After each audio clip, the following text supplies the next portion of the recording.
उत्तानपाद महाराज निराश हो गए।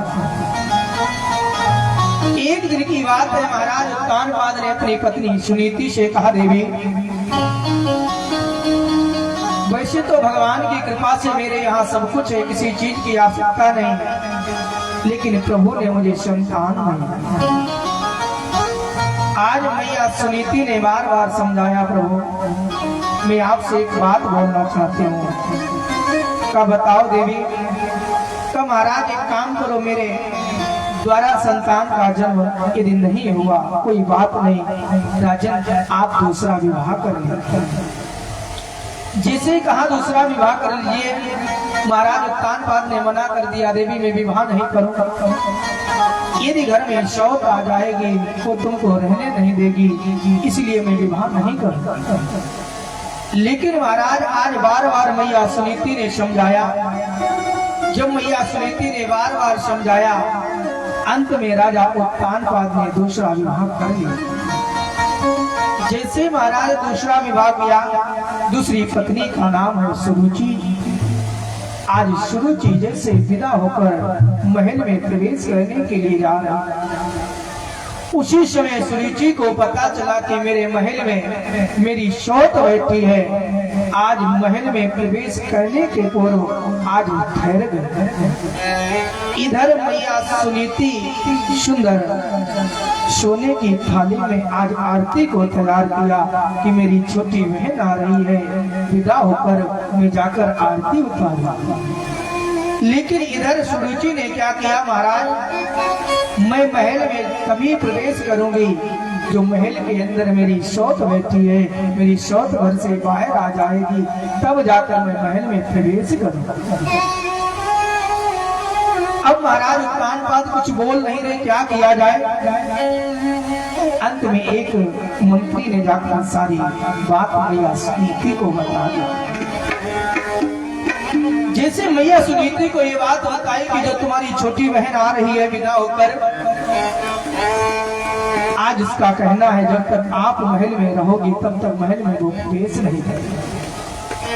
उसी समय महाराज मैया सुनीति ने क्या किया, आज मैया सुनीति ने उसी क्षण उसी समय महाराज महल को त्याग दिया और जाकर नगर के किनारे एक कुटिया बनाकर मैया सुनीति रहने लगी। इधर महाराज सुरुचि ने महल में प्रवेश किया।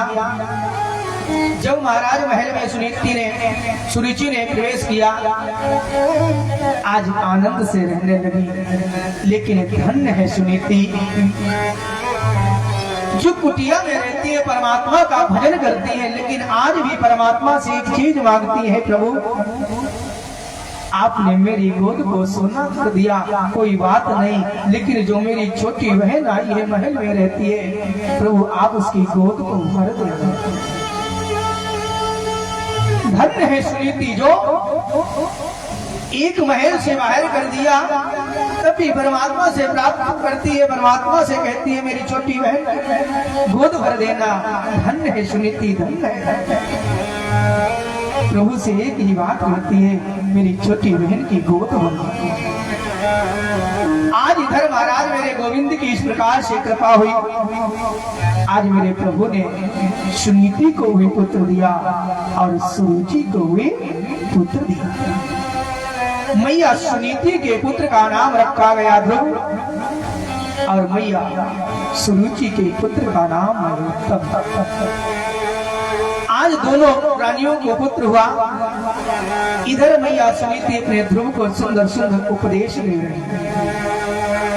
एक दिन की बात है, महाराज ध्रुव बालकों के साथ में खेल रहे थे। जब महाराज ध्रुव बालकों के साथ में खेल रहे थे, आज बालकों ने आपस में वार्तालाप करना शुरू कर दिया। बालकों ने कहा अच्छा एक काम करो, एक खेल खेलते हैं। का कौन सा? का एक बात बताओ, अपने अपने पिताजी का नाम बताओ। आज महाराज सारे बालक अपने अपने पिता का नाम बताने लगे। लेकिन महाराज जैसे बारी ध्रुव की आई, आज बालकों ने ध्रुव से कहा हे ध्रुव अपने पिता का नाम बताओ। आज ध्रुव को अपने पिता का नाम नहीं पता, मेरे पिता है कौन? जैसे ध्रुव ने नाम नहीं बताया। आज उसी समय बालक जो खेल रहे थे, बालक ने हंसी उड़ाना शुरू कर दिया। आज ध्रुव जी महाराज रोने लगे। जैसे ध्रुव जी महाराज रोने लगे, आज ध्रुव जी महाराज रोते रोते अपनी मैया सुनीति के पास में पहुंच गए। माँ, आज मैया सुनीति ने देखा मेरा पुत्र ध्रुव रो रहा है, क्या कारण है, क्यों रो रहा है? मैया सुनीति ने कहा बेटा बताओ क्या कारण है? आज ध्रुव ने कहा माँ मुझे बताओ मेरे पिता कौन है? किसने पूछा? कहा बालकों ने पूछा, बताओ मेरे पिता कौन? आज मैया सुनीति की आंखों में शुपात होने लगी। मैया सुनीति ने कहा बेटा तू पिता का नाम पूछता है, पिता को जानना चाहता? हाँ माँ। आज इसी समय मैया सुनीति ने कहा बेटा यहाँ के जो राजा है वो तुम्हारे पिता है। जिसे कहा यहाँ के जो राजा है वो तुम्हारे पिता है। अब तो महाराज मैया सुनीति ने जैसे कहा यहाँ के जो राजा है वो तुम्हारे पिता है, महाराज ध्रुव जी और रोने लगे। ध्रुव जी महाराज ने कहा माँ आप कहते यहाँ के जो पिता, यहाँ के जो राजा है वो मेरे पिता है। माँ फिर मुझे एक बात बताओ, यहाँ के जो राजा है वो मेरे पिता है, आप इस घास फूस की कुटिया में क्यों रहती हो? क्या कारण है? आप महलों में क्यों नहीं रहती हो? आज इसी समय महाराज सुनीति ने ध्रुव को गले से लगा लिया। बेटा इससे आगे मैं कुछ बताने वाली नहीं, लेकिन महाराज ध्रुव समझ गए। ध्रुव ने विचार किया अब ये बात मैं जाकर पिताजी से पूछूंगा और किसी से पूछने वाला नहीं। क्यों मेरी माँ को घर से बाहर कर दिया, क्या कारण? एक दिन की बात है, ध्रुव जी ने महाराज क्या देखा, समय सुंदर समय देखकर आज ध्रुव जी अपने पिताजी से मिलने के लिए चल पड़े। जैसे महाराज ध्रुव जी आज चल पड़े अपने पिताजी से क्यों मिलने के लिए, आज उस समय ध्रुव जी के पिता महाराज राजा उत्तानपाद सुंदर सिंहासन पर बैठे हुए अपने छोटे पुत्र उत्तम को गोद में लेकर खिला रहे हैं। जैसे महाराज गोद में लेकर खिला रहे थे उसी समय आज उत्तानपाद ने क्या देखा कि मेरा पुत्र ध्रुव आ रहा है। आज उत्तानपाद ने महाराज क्या किया, दौड़ कर जाकर उत्तम को गोद से नीचे उतार दिया और महाराज जाकर ध्रुव को गोद में लेकर आज सिंहासन पर बैठकर आज ध्रुव को खिलाने लगे। जैसे महाराज आज ध्रुव को खिलाने लगे, उत्तानपाद ने तब तक मैया सुरुचि ने ये देख लिया, ये क्या, महाराज ने मेरे पुत्र को गोद से नीचे उतार दिया और मेरे सौत के पुत्र को उठा लिया, खिला रहे हैं। आज इसी समय महाराज सुरुचि दौड़ती दौड़ती गई, आज ध्रुव का हाथ पकड़, जैसे महाराज ध्रुव का हाथ पकड़ लिया, आज ध्रुव से कहा है ध्रुव तुम पिता की गोद में बैठना चाहते हो, इस प्रकार से तुम्हें पिता की गोद में बैठने को अधिकार नहीं मिलेगा। हे ध्रुव यदि तुम पिता की गोद में बैठना चाहते हो जाओ, पहले तुम्हें कुछ काम करना पड़ेगा। ध्रुव ने कहा क्या मैया?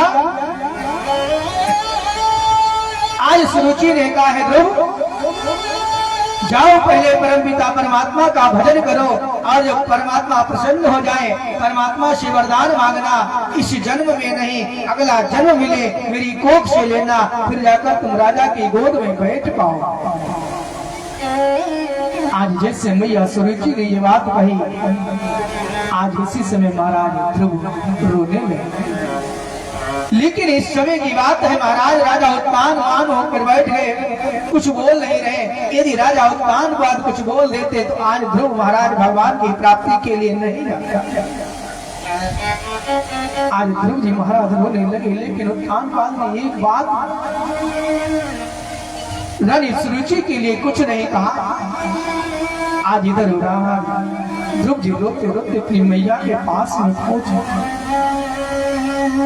ध्रुव जी महाराज जैसे मैया के पास में पहुंचे, सुनीति के पास, माँ मैं पिताजी से मिलने के लिए गया था और पिताजी ने मुझे गोद में बैठार कर प्रेम दुलार कर रहे थे, लेकिन तब तक मेरी छोटी मैया सुरुचि ने आकर हाथ पकड़कर मुझे नीचे खींच लिया और मेरी मैया ने कहा है ध्रुव जाओ पहले परमात्मा का भजन करो और जब परमात्मा प्रसन्न हो जाए परमात्मा से वरदान मांग लेना, इस जन्म में नहीं अगला जन्म जो मिले मेरी कोख से लेना, फिर जाकर राजा के गोद में बैठ पाओ।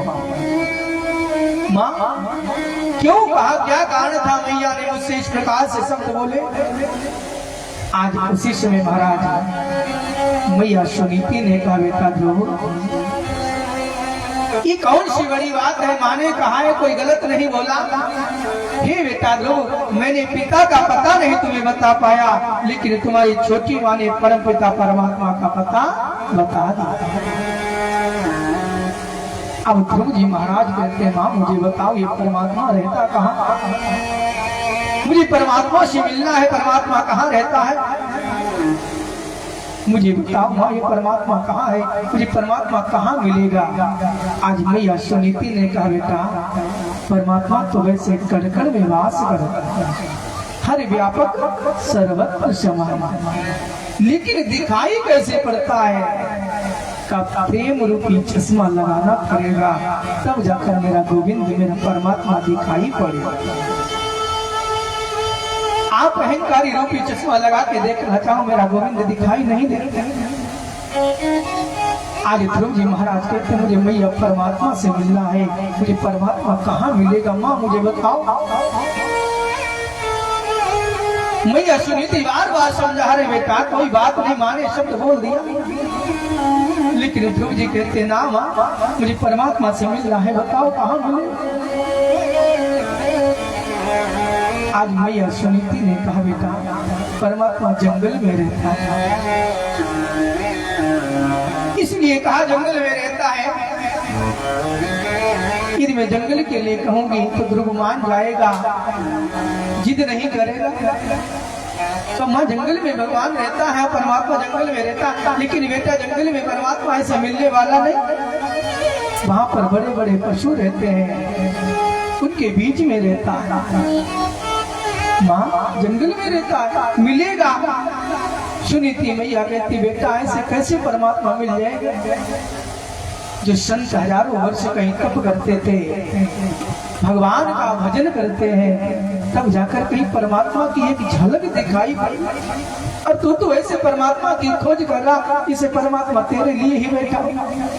बेटा ऐसा परमात्मा मिलने वाला मान जा, लेकिन महाराज ध्रुव की लगन है कि मुझे मिलना है तो परमात्मा से मिलना, क्योंकि महाराज बच्चे जब हट कर आ जाते हैं जब तक मिल नहीं जाता तब तक शांत नहीं होते।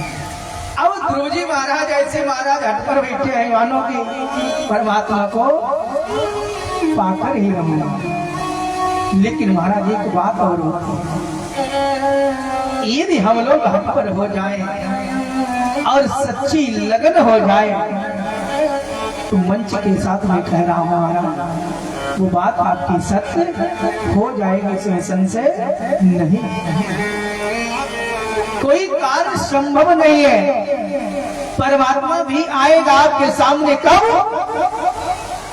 जब आएगा जब आपकी लगन होगी। लेकिन हम लोग परमात्मा से लगन नहीं लगाते, हम लोग परमात्मा से काम चलाते हैं कि हे प्रभु ये काम हो जाए हम ये कर देंगे, हे प्रभु हम पास हो जाए तो लड्डू चढ़ा देंगे, है कि नहीं। कलयुग में क्या है, भक्त कहते हैं भगवान से काम पहले करा लेते हैं और बाद में कहते हैं चढ़ाएंगे। और जब चढ़ाने की बात आती है महाराज कहा लड्डू चढ़ाएंगे, 1 किलो लड्डू माने चलो 1 किलो लड्डू भगवान के पास रख दिए, अब थोड़ी देर में फिर उठा लिए और उठाने के बाद थोड़े भक्त थे उनको बांट दिए और पूरा डिब्बा अपने घर ले गए कि नहीं।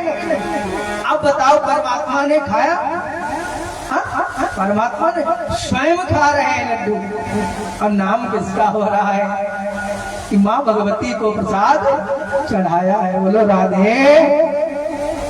लेकिन नहीं, मेरा परमात्मा पाता है, मेरा परमात्मा मेरा गोविंद भाव देता है। आप दिखावा चाहे जितना भी कर लो, लेकिन जो अंदर आपके भाव होगा मेरा गोविंद भाव से मिल जाएगा।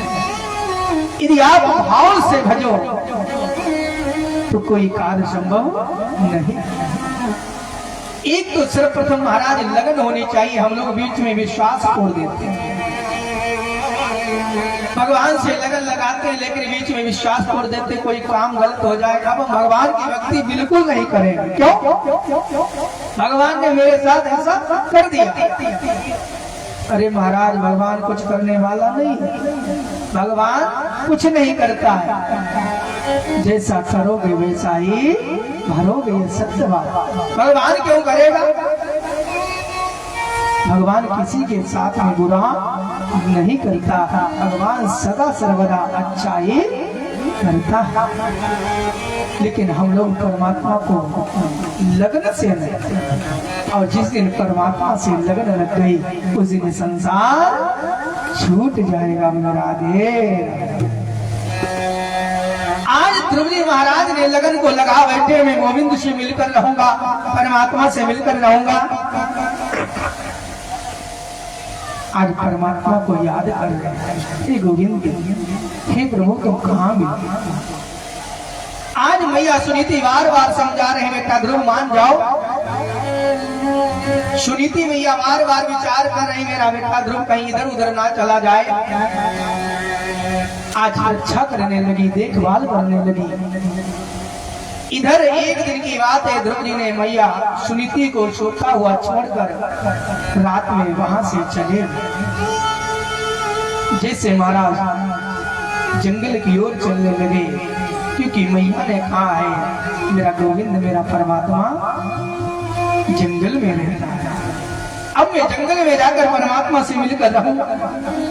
आज मेरे गोविंद से लगन लगाकर ध्रुव जी महाराज जंगल की ओर चल कर लगन तुमसे लगा बैठे, जो होगा देखा जाएगा। लगन तुमसे लगा बैठे, जो होगा देखा जाएगा। लगन तुमसे लगा बैठे, जो होगा देखा जाएगा। लगन तुमसे लगा बैठे, जो होगा देखा जाएगा। लगन तुमसे लगा बैठे,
बोल वृंदावन बिहारी लाल की लगन से लगा ठीक होगा सो देख आज ध्रुव जी महाराज जंगल की ओर चल पड़े। ध्रुव जी महाराज जंगल की ओर जा परमात्मा की खोज करने। इधर महाराज नारद जी ने देखा। नारद जी ने विचार किया इस घनघोर जंगल में ये बालक कहाँ आ रहा है, कौन परीक्षा ले लिया। इधर प्रातः कालीन वेला हुई। मैया सुनीति की जैसे नींद हुई।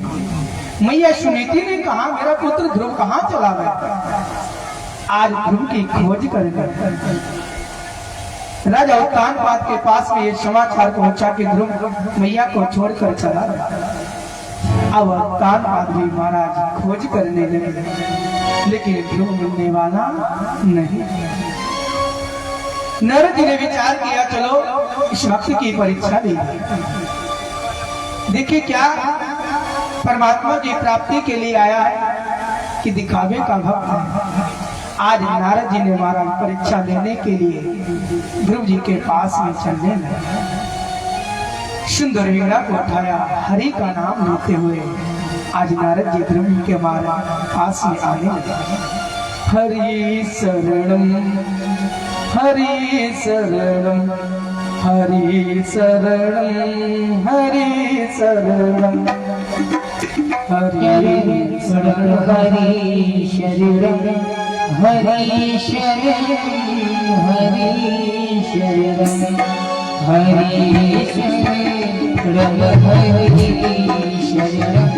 हरि शरणम हरि शरणम हरि शरणम हरि शरणम हरि शरणम हरि शरणम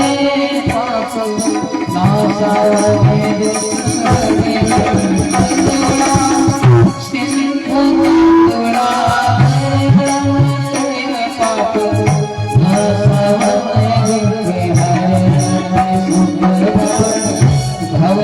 शरणम हरि शरणम हरि शरणम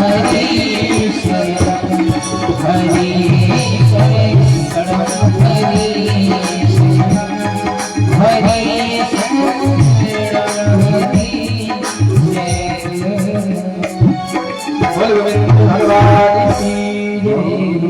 आज नारद जी हरि शरणम हरि शरणम हरि शरणम आज ध्रुव जी महाराज के पास में जिससे महाराज ध्रुव जी महाराज के पास में आज नारद जी आए। आज नारद जी को देखकर ध्रुव जी महाराज ने दौड़कर प्रणाम किया। जिसे महाराज प्रणाम किया, नारद जी ने कहा बेटा तुम कौन हो, अपना परिचय दिए। आज ध्रुव जी महाराज ने परिचय दिया, मैं कांतवाद पुत्र ध्रुव हूँ। बेटा ध्रुव इस घनघोर जंगल में क्यों, क्या कारण है? आज महाराज ध्रुव ने सारी बात बताई। महाराज मैं परमात्मा की खोज के लिए आया हूँ, परमात्मा से मिलने के लिए। क्यों मिलना चाहते हो, क्या कारण है? हे प्रभु मेरी मैया ने कटु शब्द बोल दिए, मैं परमात्मा से मिलकर ही रहूंगा। नारद जी समझाने लगे बेटा इस समय जो तुम्हारी आयु है ना खेलने कूदने की है, जाओ खेलो कूदो, परमात्मा का भजन अभी मत करो। परमात्मा इससे मिलने वाला नारद जी समझा रहे हैं, लेकिन ध्रुव के समझ में नारद जी ने कहा बेटा जाओ घर वापस हो जाओ। आज ध्रुव जी ने कहा महाराज मैं परमात्मा से मिलकर ही जाऊंगा, बगैर मिले हुए मैं परमात्मा से जाने वाला नहीं। बेटा मान जाओ। नहीं, नहीं, नहीं, नहीं मुझे परमात्मा से मिलना है तो मिलना है। हे प्रभु आप कृपा करो तो मुझे बताओ परमात्मा कहाँ मिले। नारद जी बार बार समझा रहे बेटा घर वापस हो जाओ, परमात्मा से मिलने वाला नहीं। जो संत हजारों वर्ष तब करते हैं तब जाकर परमात्मा की कहीं एक झलक दिखाई देती है और तुम्हारी आयु व्यतीत हो जाएगी, परमात्मा मिलने वाला ऐसे नहीं। भूल जाओ परमात्मा को, घर में जाओ भक्ति करो, जाकर घर में ही मिल जाएगा परमात्मा। आज नारद जी समझा रहे हैं, लेकिन ध्रुव के समझ में नहीं। नारद जी परीक्षा ले रहे क्योंकि महाराज आजकल के वक्त कैसे घर में हुई जरा से खटपट, हम तो चले बाबा के मठ पर। घर में जरा से खटपट हो जाए तुरंत कहेंगे हम जा रहे हैं बाबा के यहाँ, बाबा बन जाएंगे। अब जैसे ही महाराज कपड़े रखे वो बस अड्डा पर पहुंचे, तैसे पोता की याद आ गई, चिंटू की। तब उसकी क्या गलती थी, लेकिन चलो फिर बाबा बन जाएंगे, छोटा सा पोता है वो हमारे बगैर रह नहीं पाएगा, फिर वापस आ जाते। आजकल के भक्त ऐसे। अब नहीं कोई महाराज सुंदर समय आता है कपड़े पहन लेते हैं और माह का महीना आए फिर देखो सुंदर सुंदर सब कितने बाबा लोग मिलते हैं और फिर कपड़े रख लेते। तो आजकल के भक्त ऐसे हैं, दिखावे की ज्यादा, दिखावा ज्यादा। नारद जी विचार करते हैं ऐसे तो नहीं भक्त ये दिखावा कर रहे हैं, परमात्मा की खोज कर रहे हैं, परीक्षा लेनी चाहिए। आज इसी प्रकार महाराज नारद जी ने कहा बेटा तू घर वापस चला जा, परमात्मा की ऐसी नहीं मिल पाएगी। आज महाराज नारद जी से ध्रुव जी ने एक बात कही, बाबा एक बात बताओ, आप बाबा हो कि नहीं, कोई बहरूपिया हो? जी चौंके। नारद जी ने कहा क्या कह रहे हो बेटा, मैं बहरूपिया? मुझे तो आज तक मैया ने ये बताया है कि जो संत होते हैं वो परमात्मा का मार्ग बताते हैं, और तुम मुझे परमात्मा से दूध कर रहे हो, घर भेज रहे हो, मुझे तो लग रहा आप ही बाबा नहीं। आज उसी समय महाराज नारद जी प्रसन्न हो गए। नारद जी ने कहा बेटा मैं तुम्हारी परीक्षा ले रहा था और तुम परीक्षा में पास हो गए। एक बात और है, यदि नारद जी परीक्षा ना लेते, अब जब नारद जी मिल गए अब नारायण को मिलना पड़ेगा, ये भी सत्य बात। अब चाहे ध्रुव जी महाराज तप करें या न करें, लेकिन नारायण को मिलना पड़ेगा। अब क्यों? क्योंकि महाराज कहते हैं जिसे नारद मिले उसे नारायण जरूर मिले। आज तक ऐसा कोई है नहीं जिसे नारद मिले हो और नारायण ना मिले हो। विचार कर लेना, अभी तक कोई नहीं। नारद उन्हीं को मिलते हैं जिनको नारायण मिलते हैं, और नारद सबको नहीं मिलते हैं। लेकिन आजकल क्या लोग कहते कैसे नारद बने घूम रहे हो। आजकल के नारद तो गली गली में, वो नारद नारायण से मिला देते हैं, लेकिन आजकल के नारायण किससे मिला देते हैं? आजकल के नारद हथकड़ी से मिला देते हैं। बोलो राधे। तो ऐसे नारद की जरूरत नहीं है। और नारद का अर्थ यही होता ना रद, जिसकी बात कभी रद्द ना हो उसे कहते हैं नारद। वो नारद झगड़ा कराते थे लेकिन हित के लिए कराते थे, हित के लिए कराते थे। लेकिन आजकल लोग कहते कैसे नारद बने घूम रहे हो। आजकल के नारद महाराज जरा जरा देर में झगड़ा करा देते हैं। बोलो राधे। अब जब महाराज नारद मिल गए ध्रुव जी को, नारायण भी जरूर मिलेंगे, भी सत्य बात। नारद जी ने कहा बेटा ध्रुव एक बात बताओ, तो परमात्मा की तो खोज कर रहे हो लेकिन तुमने गुरु किया है। अब ध्रुव जी महाराज चक्कर में पड़ गए, बाबा ये गुरु क्या होता? जब तक गुरु नहीं करोगे तब तक भगवान की प्राप्ति नहीं होगी, भगवान कैसे मिलेगा? आज महाराज ध्रुव जी ने विचार किया इस घनघोर जंगल में कहां से गुरु की खोज करें। अब बाबा एक काम करो, आप ही मेरे गुरु बन जाओ। नारद जी ने कहा बाबा ये तो बहुत अच्छी बात है, हमने मार्ग बताया, आप कहते हो गुरु बन जाओ। ठीक है मैं गुरु बन जाऊंगा। आज उसी समय नारद जी गुरु बन गए ध्रुव जी के। आज नारद जी ने मंत्र दे दिया। कौन सा मंत्र दिया? आइए हम लोग 12 अक्षर का मंत्र जो कल्याणकारी, जिसने गुरु ना बनाया इस मंत्र का जाप करना, क्योंकि बंदे जगत गुरु मेरे कन्हैया है। मेरे कृष्ण कौन है? बंदे गुरु। इस संसार के सबके गुरु मेरे कन्हैया है। इस मंत्र का जाप करना, जब तक गुरु नहीं बनाया तब तक इस मंत्र का जाप करना। 12 अक्षर मंत्र। आज नारद जी ने ध्रुव जी को कौन सा मंत्र दिया? आइए हम लोग भी सुंदर गुनगुनाते हुए चलेंगे। कौन सा मंत्र? ओम नमो भगवते वासुदेवाय, ओम नमो भगवते वासुदेवाय, वासुदेवाय मेरो नंद नंदनाय, ओम नमो भगवते वासुदेवाय,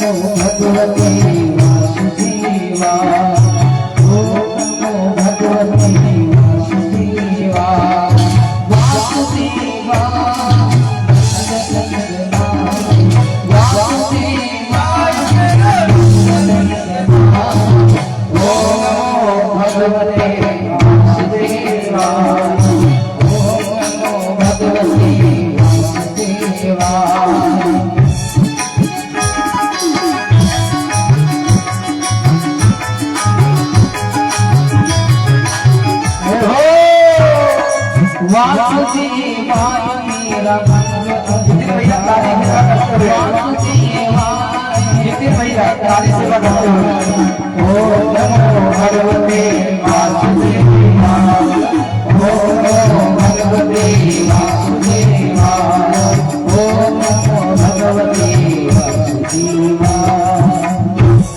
बोल गोविंद भगवान की जय हो। ओम नमो भगवते वासुदेवाय। आज मंत्र दे दिया नारद जी ने, जिसे मंत्र दिया आज ध्रुव जी ने दंडवत प्रणाम किया, कहा गुरु जी अब मंत्र दे दिया, मुझे बताओ मैं इस मंत्र का जाप कहाँ करूं। उसी समय नारद जी ने कहा बेटा ध्रुव एक स्थान है, जाओ वहां पर जाप करो और भगवान की प्राप्ति हो जाएगी।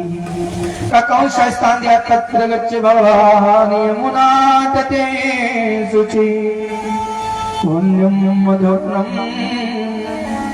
का जाओ वृंदावन के पास में मैया यमुना के किनारे आज तुम जाकर मधुवन में सुंदर इस मंत्र का जाप करो। इधर नारद जी ने आशीर्वाद देकर महाराज चले गए। ध्रुव जी महाराज वृंदावन में पहुंच गए। सुंदर जाकर मधुवन में सुंदर जप करना शुरू कर दिया। कहते महाराज ध्रुव जी महाराज मंत्र को जप कर रहे। आज जैसे ही प्रारंभ किया तो कैसे जप कर रहे। अब देखो महाराज आराधना की भी सीमा होती है। एक सीढ़ी के कार में चढ़ना चाहिए, एक साथ में नहीं रहना चाहिए। व्रत को धीरे धीरे बढ़ाना चाहिए। कोई भी नियम धीरे धीरे उसे आगे बढ़ाओ। यदि आप जाप कर रहे हो, आज एक माला का जाप किया, कल 2 माला, परसों तीसरी, धीरे धीरे क्रम बढ़ाना चाहिए। लेकिन प्राय हम लोग क्या करते, क्रम बढ़ाते नहीं, क्रम को घटाते हैं। घटाना नहीं चाहिए, क्रम को बढ़ाना चाहिए। ध्रुव जी महाराज पहले महीने में क्या करते हैं, 3 दिन के बाद उठते हैं। और महाराज जैसे ही 3 दिन के बाद में आज ध्रुव जी महाराज उठते हैं, सिर्फ बेर खा लेते हैं और महाराज जल को ग्रहण कर लेते हैं। पुनः भगवान का जप करने, भगवान को याद करने।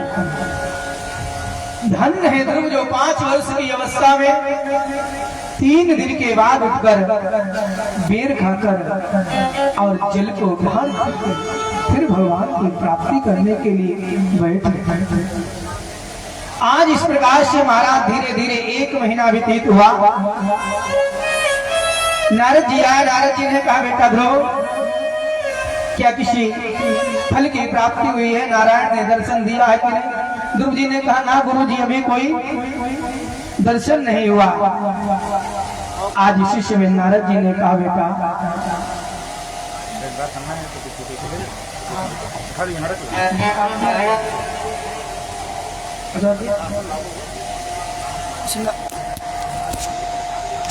करवा दीजिए, श्रृंगार करवा दीजिए उनके आप लीजिए। आप अपने आप लीजिए। बोले गोविंद भगवान की।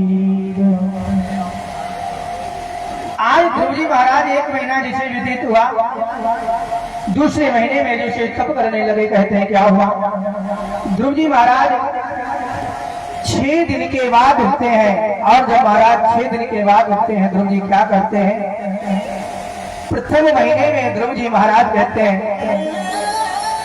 बेर खा लेते थे, जल को ग्रहण कर लेते थे। लेकिन दूसरे महीने में ध्रुव जी महाराज ने बेर को खाना बंद कर दिया। अब महाराज सूखे पत्ते को खाकर और जल को ग्रहण करके तप करना शुरू कर दिया। 6 दिन के बाद उनके महाराज फिर बंद कर दिए सूखे पत्ते और जल ग्रहण करके फिर तप करने लगते हैं। धन्य है ध्रुव। आज इस प्रकार से महाराज धीरे धीरे दूसरा महीना व्यतीत हुआ। नारद जी आए बेटा क्या भगवान की प्राप्ति हुई? ना गुरु जी अभी कोई लाभ नहीं मिला। आज तीसरे महीने में जैसे तप करने लगे, आज तीसरे महीने में महाराज प्रथम महीने में 3 दिन के बाद, द्वितीय महीने में महाराज 6 दिन के बाद, आज तीसरे महीने में महाराज 9 दिन के बाद में ध्रुव जी उठते हैं। प्रथम महीने में महाराज बेर खाए, दूसरे महीने में पत्ते को खाया, लेकिन तीसरे महीने में राज ध्रुव ने क्या किया? बेर खाना बंद कर दिया, पत्तों को खाना बंद कर दिया। तीसरे महीने में जल को ग्रहण कर लेते हैं और महाराज तप करना शुरू कर देते हैं। धन है ध्रुव, 9 दिन के बाद सिर्फ जल ग्रहण करते। धन है ध्रुव। आज धीरे धीरे महाराज तीसरा महीना निकल गया, लेकिन नारायण की प्राप्ति नहीं हुई। आज नारद जी आए, नारद जी ने कहा बेटा क्या किसी फल की प्राप्ति हुई है? नारायण ने दर्शन दिया, न गुरु जी कोई लाभ नहीं मिला। आज चौथे महीने में ध्रुव जी क्या कर रहे हैं? 5 वर्ष की अवस्था है, 12 दिन के बाद उठते हैं, जल को त्याग दिया, पत्तों को खाना बंद कर दिया, बेर को खाना बंद कर दिया। आज ध्रुव जी ने वायु को पीना शुरू कर दिया। ऐसा प्राणायाम लगाते हैं जो 12 दिन तक अपने शरीर में प्राणायाम को खींच लेते हैं, सांस को भी ग्रहण नहीं करते। धन्य है ध्रुव जो प्राणायाम को लेकर हम परमात्मा की प्राप्ति करते हैं। और हम लोग एक दिन का व्रत रखते हैं तो महाराज उसमें चकाचक व्यवस्था बना लेते हैं। और ध्रुव 5 वर्ष की अवस्था में भगवान की प्राप्ति के लिए कितना कठिन तप करता है। हम लोग महाराज एकादशी का यदि व्रत भी रहते हैं ना तो क्या करते हैं? दिन में 4 बार तो महाराज चकाचक फलाहार ले लेते हैं। और जब भी महाराज जब पूछा जाए क्या है, कहते हैं व्रत है, शरीर नहीं चलना, शरीर नहीं चलना, चकाचक पाते हैं। और ध्रुव 12 दिन के बाद में प्राणायाम को खींच कर बैठे। धन्य है, भक्ति हो तो ऐसी हो। मेरे गोविंद आने के लिए तैयार है। इधर महाराज नारद जी 14 महीना जैसे हुआ, नारद जी ने कहा बेटा क्या कोई लाभ मिला है? ना गुरु जी अभी कोई लाभ नहीं प्राप्त हुआ। 4 महीने हो गए, ध्रुव जी को भी मेरे गोविंद की छवि नहीं दिखाई। आज उसी समय महाराज नारद जी से ध्रुव जी ने कहा गुरु जी एक बात बताओ, ये परमात्मा दिखाई कैसा पड़ता है? ये परमात्मा है कैसा? आज महाराज नारद जी ने मेरे गोविंद के बारे में बताया। सुंदर 4 भुजाओं को धारण करने वाला, पीतांबर को डालने वाला है, मोर मुकुट को धारण करने वाला और मंद मंद मुस्कुराने वाला। आज ध्रुव जी ने मेरे परमात्मा की छवि को हृदय में बसा लिया। जैसे छवि को हृदय में बसाकर आज 5वें महीने में तप करना शुरू कर दिया। जैसे ही 5वें महीने में तप करने लगे, मेरे गोविंद की छवि को हृदय में बसा लिया। आज 5वें महीने में ध्रुव जी ने ऐसा प्राणायाम खींचा, ऐसा प्राणायाम खींचा, संसार की वायुमंडल रुक गया। जैसे महाराज वायुमंडल रुक गया, सारे प्राणी महाराज प्रायवान सारे पशु पक्षी झटपटाने लगे, किसी को सांस लेने में कष्ट होने लगा। आज सारे दौड़ते दौड़ते ब्रह्मा जी के पास में पहुंच गए। हे ब्रह्मदेव मेरी रक्षा करो, मेरी रक्षा करो। ब्रह्मा जी ने कहा क्या हुआ? का महाराज इस सृष्टि की उत्पत्ति जो हुई है अभी विनाश की ओर चली जाएगी। क्यों? क्योंकि प्राणायाम भक्त ऐसा खींच कर बैठा है, सांस लेने में कष्ट हो रहा तो सांस नहीं ले। ब्रह्मा जी ने ध्यान लगाकर देखा ये भक्त तप किसका कर रहा है। ब्रह्मा जी ने जैसे ध्यान लगाकर देखा कि नारायण का तप कर रहा, नारायण को ही जाना चाहिए, मैं क्यों जाऊं? आज ब्रह्मा नारायण के पास में पहुंच के प्रभु रक्षा कर, एक भक्त आपका तप कर रहा है, आपको दर्शन देना चाहिए। आज इसी समय मेरे नारायण ने कहा ब्रह्मदेव मुझे पता है मेरा भक्त तप कर रहा है, लेकिन अभी उसको तप है उसका पूर्ण नहीं होगा। जैसे उसका तप पूर्ण होगा मैं जाकर दर्शन दे दूंगा। आज ब्रह्मा जी वापस आए। इधर धीरे धीरे महाराज जैसे ही 5वां महीना व्यतीत हुआ, आज इधर मेरे नारायण गरुड़ पे सवार होकर आज महाराज ध्रुव के पास में चलने लगे। बोले नारायण भगवान की हो, गोविंद भगवान की रहो। आज मेरे प्रभु जाकर ध्रुव के सम्मुख खड़े हो गए। बेटा ध्रुव नेत्र खोलो, बेटा ध्रुव नेत्र खोलो। लेकिन ध्रुव नेत्र नहीं खोल रहे। क्यों नहीं खोल रहे? क्योंकि प्रभु की छवि को हृदय में बसाए हुए मंद मंद मुस्कुराते हुए परमात्मा का भजन कर रहे ध्रुव आज नेत्र नहीं खोल रहे। आज उसी समय नारायण ने कहा, ध्रुव नेत्र क्यों नहीं खोल रहा, क्या कारण है? आज जैसे नारायण ने ध्यान लगाकर देखा कि ध्रुव मेरी छवि को हृदय में बसाए हुए मेरा भजन कर रहा, मेरा तप कर रहा, इसलिए नेत्रों को नहीं खोल रहा। उसी समय नारायण ने क्या किया? जो हृदय में छवि को बसाए हुए ध्रुव थे, आज उस छवि को हृदय से गायब कर दिया। जैसे महाराज हृदय से गायब कर दी, उसी समय ध्रुव जी छटपटाते हुए उठे। ध्रुव ने कहा, ये क्या हुआ? मैं जो छवि को हृदय में बसाए हुआ था, ये कहाँ छवि चली गई? आज ध्रुव जी झटपटाते हुए महाराज से उठे। आज नेत्र को खोला। ध्रुव जी ने क्या देखा? जिस छवि को मैं हृदय में बसाए हुए बैठा हूँ, वो छवि तो मेरे सम्मुख खड़ी है। ध्रुव ने विचार किया, मुझे लगता है मेरा परमात्मा, मेरा गोविंद आ गया। ध्रुव जी महाराज ने दौड़ कर जाकर मेरे प्रभु को प्रणाम किया। आज मेरे ध्रुव जी प्रार्थना करना चाहते हैं, स्तुति करना चाहते हैं, लेकिन 5 वर्ष का बालक क्या जाने कभी विद्यालय गया नहीं, क्या जाने प्रार्थना करना, क्या जाने स्तुति करना। आज ध्रुव जी महाराज मौन खड़े हैं। मैंने गुरु जी से सब कुछ पूछ लिया था, लेकिन ये पूछना भूल गया, जब नारायण आ जाए तो क्या करूं? आज इसी समय महाराज मेरे नारायण समझ गए। मेरे नारायण ने शंख को निकाल कर जैसे आज ध्रुव के कपोल में स्पर्श कराया। आज इसी समय ध्रुव जी महाराज वेदांती हो गए, विद्वान हो गए। सुंदर हाथ जोड़कर महाराज मेरी कन्हैया की प्रार्थना करने लगे। कृष्णाय वासुदेवाय हरे परमात्मने क्लेशनाशाय गोविंदाय नमो नमः। आज मेरे गोविंद की सुंदर प्रार्थना की, जिसे ध्रुव जी महाराज ने सुंदर प्रार्थना की। आज इसी समय मेरे नारायण ने दौड़ कर गले से लगा लिया, हृदय से लगा लिया। बेटा ध्रुव, तेरे जैसा भक्त मैं पाकर मैं धन्य हो गया, मित्र पाकर धन्य हो गया। बेटा कुछ मांग लो।